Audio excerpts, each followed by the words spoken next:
it's been known that a lot of people do not like large gatherings. They find big crowds exhausting and long for space where they can be alone or perhaps with one of their chosen friends. We might call those people shy, like myself, don't like large gatherings, Well, our feast day today, our solemnity, is precisely about the crowds of people, this clouds of witnesses.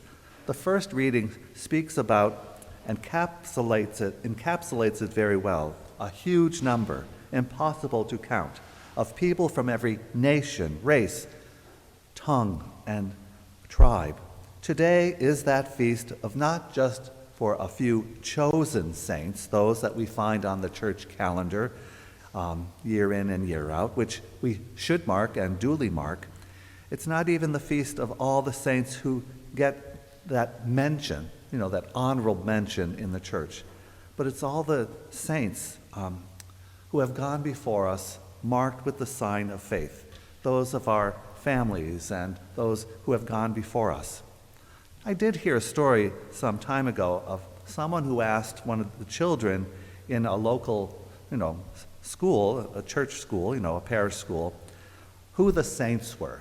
And one little girl, thinking about the stained glass in their church windows, she said that a saint was someone who lets the light pass through them. It's very insightful. It's unfortunate we don't have saints' windows in this chapel. In our friary chapel, we have 3 saint stained glass windows, St. Bonaventure, St. Francis, and St. Anthony. And no matter how much Brother Pascal wants me to put them behind the altar there, it's not going to happen. We like them up there. But we have them illuminated so that the light does pass through them, artificial light. But in their lives, all the saints have let the light of Christ shine through them and in them, because they grew in their baptismal call, because at baptism, each of us are given that light of Christ. And our parents and godparents are asked to keep that light burning brightly. And I almost always say, if I have my wits at a baptism, I often say, especially at an infant baptism, I said, the custom of birthdays is that we generally try to place the number of candles on the cake to indicate the number of birthdays. So I often say, at the baptism of their infant, at this child's first birthday, when they will have no remembrance of their birthday at all, but you will, why don't you use this baptismal candle I give you and place it on their birthday cake as a sign and reminder that they are on fire with the light of Christ. And so when they're 2 or 3 or 4, they should be more on fire with that light of Christ, allowing the light of Christ to shine through them. And that's the challenge for us when we celebrate our birthdays, whether it be, Brother Pascal just celebrated his 29th birthday on Saturday, so we had 29 candles on his cake, so to speak. But think of it, of the number of candles that are on your birthday cake this year or when you celebrate it next year.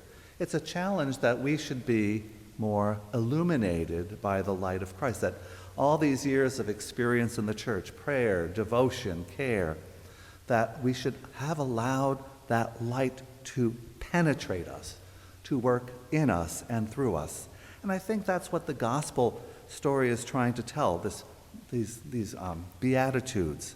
It's trying to show us that blessed are the gentle, blessed are the pure of heart, blessed are the merciful. I admit it's difficult to be all of those things at once, but I think the saints that we celebrate today and our challenge to ourselves to become saints is to live one of those Beatitudes perfectly, or as best as we can. Choose that one that really relates to you the best. If you're merciful, be the most merciful person you can be. If you find yourself to be a gentle spirit, be the most gentle of souls.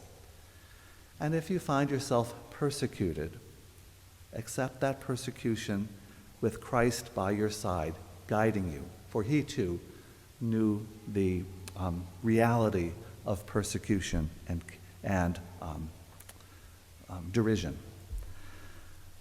The life of the Beatitudes is a higher calling that is given to some special group of people within the church.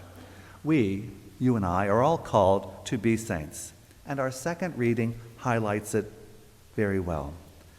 We are called to think of the love that the Father has lavished on us by being called children of God. God has poured the Spirit of his Son into our hearts, crying, Abba, Father. We have been brought into the same relationship with God that Jesus himself had. That is our starting point on this journey of faith. The finishing point of our journey comes when, in the words of that same reading, we shall be like God, because we shall see him as he really is. Between such a wonderful starting point and an unimaginable finishing point, the Beatitudes are given to us as our roadmap.